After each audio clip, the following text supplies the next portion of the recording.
বলে বলো।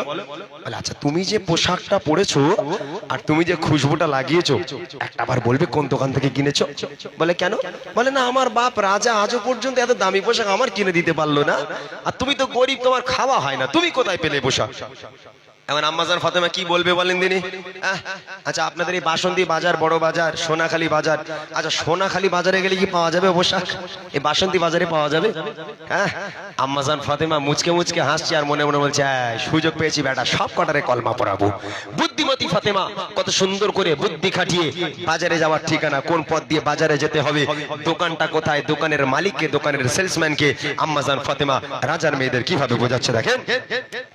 দোকানের মালিক আল্লাহ তাআলা,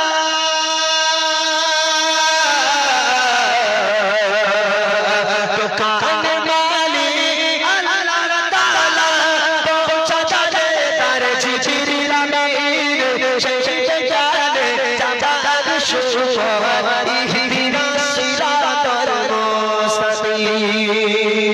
শুধু রাজার মেয়েদের জন্য নয়, আজকের এই গোরান বসের মেয়েদের জন্য ফাতেমা একটাই বার্তা দিল, হে মায়েরা, হে বোনেরা, যদি ফাতেমার মতন এই পোশাক তুমিও পেতে চাও, আম্মাজান ফাতেমা ঠিকানা দিয়ে দিচ্ছে, নিয়ে নাও।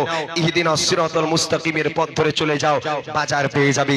বাজারটা হলো জান্নাত, জান্নাতে চলে যাও, দোকান পেয়ে যাবে, যে দোকানের মালিক হলো আমার আল্লাহ, আর আল্লাহকে পেয়ে যাও, পৃথিবীর বুকে সব দামি জিনিস তুমি পেয়ে যাবে। এই কথা শুনে এক এক রাজার মেয়ে ফাতেমার হাতে হাত দিয়ে বায়াতে কলমা পড়ে মুসলমান হয়ে গেল। শেষ কথায় কবি লিখছে, দোকানের মালিক আল্লাহ তাআলা, পৌঁছাতে তার জিজির আমিন সেই জানে জামাত সুবহান ইহদিনাস সিরাতাল মুস্তাকিম, ইহদিনাস সিরাতাল মুস্তাকিম। শোনো ইরার মোনার শাহ, শোনো ইরার মোনার শাহ, ও সজরে যায় চোখের কোনা, একে একে সব ফাতেমার হাতে পড়িল যে কলমা, পড়িল যে কলমা।